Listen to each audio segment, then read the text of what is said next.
लेकिन आप पे भी आरोप लगता है कि आप भी सेक्युलरिज्म के हाथ मजबूत नहीं करते, आप वहाँ टिकट दे देते हैं जहाँ द सो कॉल्ड जो कहते हैं कि बीजेपी खिलाफ पार्टियां वो चुनाव हार जाती हैं। कार्तिकेय साहब, मैं आपसे रिक्वेस्ट कर रहा हूं, आप अपने टीवी 9 के जिम्मेदारों से बात करके एक दिन डिबेट लगा लीजिए कि असदुद्दीन ओवैसी के लड़ने से किसको फायदा हुआ। 10 मिनट भी नहीं लगेंगे, पूरे उठ के चले जाएंगे यहां से। इंपेरिकल डेटा रख के बात करेंगे। लोकसभा की 3 सीट में लड़ता हूं और मोदी 306 जीत जाते मेरी वजह से, और जो 400 लड़ते और 50 पे आ जाते वो दूध के धुले हुए हैं। मेरा नाम असदुद्दीन है इसलिए मुझे गाली दी जाती है, और जो लड़ते हैं यूपी में 400 सीट, जीतते हैं 2 और 1, उनको कुछ नहीं बोलते आप।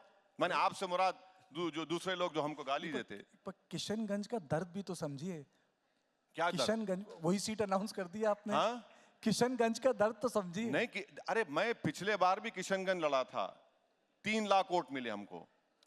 एक ही सीट कांग्रेस जीती या गठबंधन जीता किशनगंज, हम बीजेपी नहीं जीती। पहला टिकट आपने किशनगंज ही अनाउंस कर दिया। नहीं भाई, हम लड़े हैं वहां पर। अच्छा, और एक बात सुनिए, मेरे तो हुआ होगा कांग्रेस को। बिहार के चुनाव में मेरे 5 एमएलए जीते। सीमांचल की जनता को सलाम, सबसे बैकवर्ड एरिया भारत का, उन्होंने मेरे 5 विधायक को जिताया। 4 विधायक को आप खरीद लिए, और महाराष्ट्र में आपसे कांड होता है तो आप आसमान सर पे उठा लिए। जब आप गुनाह करते हैं तो वो गुनाह नहीं है। अब नीतीश कुमार तो पलटी मास्टर हैं, कुलाटी मार दिए। अब तेजस्वी को मालूम हो रहा है कि क्या होता है पावर लूज करने का मतलब।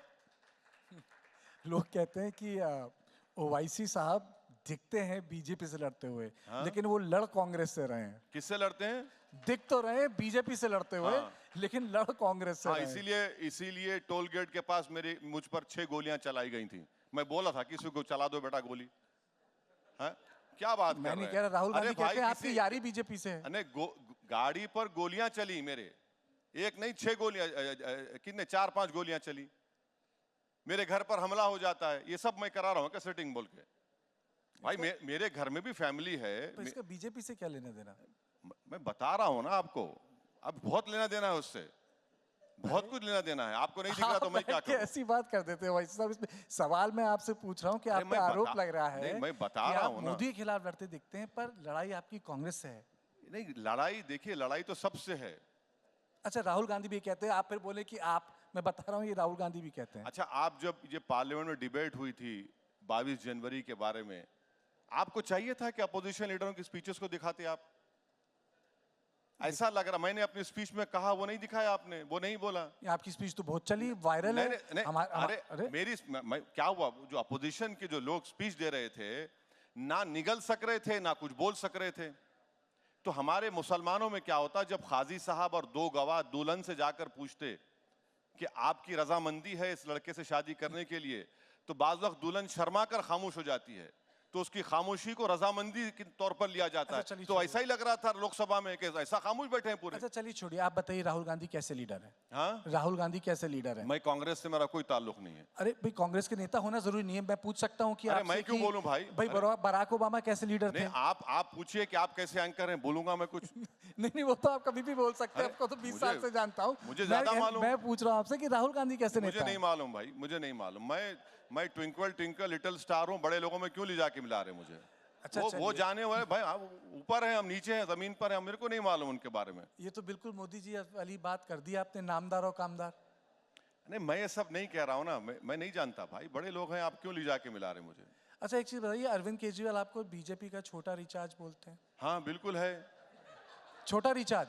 अब आप बोल रहे हैं तो मानता हूं मैं। अरे मेरे कहने से क्या होता है, वो तो केजरीवाल कह रहे हैं, वो कह रहे हैं आपको। अरे भाई वो क्या कर रहे हैं वो? और आप भी कहते हैं केजरीवाल को छोटा रिचार्ज? नहीं, वो उनके एजेंडे में 370 का मामला आया, ये सपोर्ट किए। उनका जो एजेंडा है वो सॉफ्ट हिंदुत्व नहीं है, एक्चुअल हिंदुत्व फॉलो कर रहे हैं केजरीवाल। ढकी छुपी बात कहां है, ये सब जानते हैं। लोकसभा चुनाव ज्यादा दूर नहीं है, आप किसी से गठबंधन करना चाहेंगे? नहीं, हम तो बिल्कुल करना चाहेंगे। अगर कोई होगा बातचीत चल रही है, होगा तो अच्छा है, नहीं तो लड़ेंगे। किससे कहेंगे? क्योंकि मैंने आपसे पूछा था ना पहले कि महबूब के पास भी नहीं जाएंगे, महबूबा के पास भी नहीं जाएंगे, दुकानदार के पास भी नहीं जाएंगे, फिर आपने वो चौकीदारी वाली बात भी कह दी, तो जाएंगे किसके पास आप? अरे जनता के पास जाएंगे, जनता के आवाम के पास जाएंगे, अपनी बात रखेंगे और रखते आए रखेंगे। ऐसा चलिए, अगर इंडिया आपको न्योता देता है, इंडिया गठबंधन आपको बुलावा देता है, बुलाता है आदर से, सत्कार के साथ, जाएंगे? हाइपोथेटिकल सवाल का जवाब प्रेजेंट में कैसे दे सकता हूं मैं? मेरे को तो नहीं मालूम। वो तो खुला कह चुके हैं कि हमको इनसे मतलब नहीं है। माने बकेट बकेट भर भर के गाली देते हमको रोज, तो अब बुलाएंगे तो नहीं मालूम, मुझे नहीं मालूम। नहीं, अगर बुला लिया तो दिल पसीजेगा आपका। हाँ? दिल पसीजेगा आपका। नहीं, आप ऐसा बोल रहे हैं कि जवानी में कोई दो लोग मोहब्बत करते, बरसों के बाद कोई वो मिल गई तो बोले तुम बुलाओ तो मैं आ जाऊंगा। ये तो बात नहीं है ना, ये तो पॉलिटिक्स की बात कर रहे हैं आप। तो ऐसा तो कुछ नहीं है। अच्छा, फिर आपकी जैसे कि हर एक नेता की एक कोशिश होती है कि मेरा अल्टीमेट एम है। आपका अल्टीमेट एम क्या है? बीजेपी को पावर से बाहर रखना या कांग्रेस को सत्ता से दूर रखना? देखिए, भारत की जमहूरियत उसी वक्त कामयाब होगी जब हर समुदाय को उसका हिस्सा मिलेगा पॉलिटिक्स में, सोशल लाइफ में।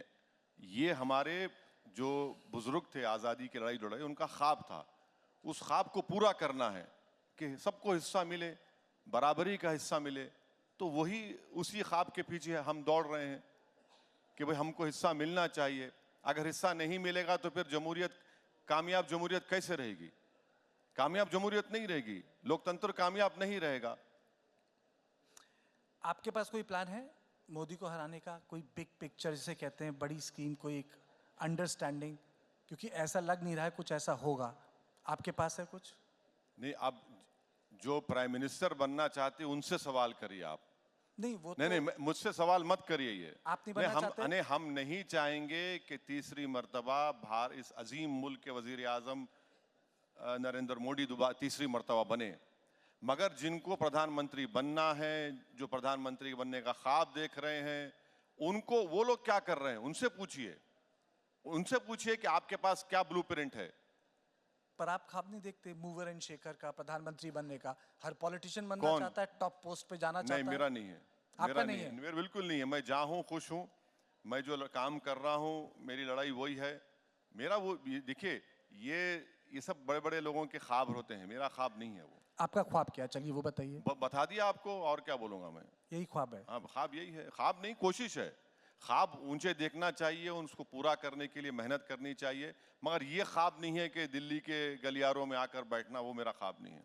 आपकी पार्टी इन लोकसभा चुनावों में कितने उम्मीदवार उतारेगी, कितने कैंडिडेट्स देगी? क्या सोचा है आपने? नहीं, कम से कम पार्टी में अभी डिस्कशन चल रहा है। बहुत से जगहों से, यूपी से, बिहार से, महाराष्ट्र से, मध्य प्रदेश से, कर्नाटका से लोग बोल रहे हैं। मगर इस वक्त पर यहाँ पर बैठकर टीवी पर बोलना गलत होगा। वो आपने पिछली बार गठबंधन करने की भी कोशिश की थी, जैसे सपा से बातचीत भी चली थी, आप लखनऊ आए थे, एक प्रेस कॉन्फ्रेंस भी हुई थी शायद, अगर मुझे याद है, आपने एड्रेस किया था। ऐसा वो बातचीत तो बहुत चली यूपी में, मगर कुछ हुआ नहीं। वो कोई छोटी पार्टियों से गठबंधन देश भर में होगा, बिल्कुल तो होगा। कुछ तो बताइए। कुछ ना कुछ होगा। कहाँ होगा? महाराष्ट्र में करेंगे गठबंधन? देखेंगे क्या, अभी तो अरे भाई सब चीज बोल दिए तो फिर कैसा। नहीं, अखिलेश से करेंगे? हाँ, अखिलेश से? अरे वो उनको मालूम, वो तो उधर बैठ के जाकर अपना क्या करेंगे, किससे भी नहीं करेंगे वो। नहीं, पर पिछली बात तो बन ही गई थी, ऐसा लग रहा था। ऐसा नहीं है, सब रूमर्स थे, ऐसा कुछ नहीं था। तो कोशिश तो आपने पूरी की। नहीं, अब देखिए, अब ये बहुत सी बातें हैं जो अवामी पब्लिकली नहीं बोलना चाहिए किसी पॉलिटिशियन को। लेकिन फिर भी थोड़ा सा तो बताइए कि आप कहाँ कहाँ कोशिश करेंगे गठबंधन की?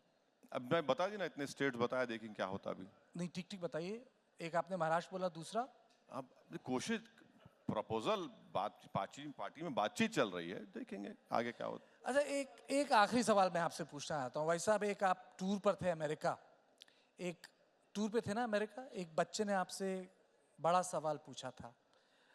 मैं इसी मन से उस सवाल को दोहराना चाहता हूँ। आप बच्चे हो गए छोटे आप? नहीं, बच्चे नहीं, बात बड़ी थी। और बच्चों के मुंह, और बच्चों की बात भगवान की बात भी कही जाती है। और आपने उसका बहुत शानदार जवाब दिया तो था। वही जवाब सुन लीजिए ना लोग, क्या मैं हाँ, क्या नहीं, पूरी बोलूं? बात सुनाइए। नहीं, आप पूरी बात बताइए, आप पूरी बात बताइए। क्या सवाल था वो? अरे, आपको याद होगा। क्या है वो? उन्होंने, उस बच्चे ने आपसे सवाल पूछा था कि असदुद्दीन ओवैसी पाकिस्तान के मुसलमानों को अपना भाई मानते हैं या नहीं? ये सवाल था। अब ये देखिए ऐसा है ना कि ये 47 में आज़ादी मिली, 200 साल की गुलामी से आज़ादी मिली, और 2024 में आप मुझसे पूछ रहे हैं तो तो हमने जिना के टू नेशन थ्योरी को रिजेक्ट किया, तो ये सवाल पूछा ही नहीं जाना चाहिए था एक मुसलमान से, क्योंकि हमने टू नेशन थ्योरी को रिजेक्ट किया और इस सरजमीन को हमने अपना वतन माना और वतन मानते रहेंगे, तो ये बात गलत है। हाँ, ताल्लुकात हर पड़ोसी से अच्छे होने चाहिए, मगर इसका जो इन्वर्टेड कॉमर्स में आप जिस तरफ लेकर जा रहे हैं, मैं तो राष्ट्रवाद की, आपका जवाब राष्ट्रवादी जवाब था। अच्छा, थैंक यू सर। नहीं, आपको मुझे सर कहने की जरूरत नहीं, सुना इसलिए पूछा और बोला। नहीं, राष्ट्र भाई देखिए, ये सच्चाई है।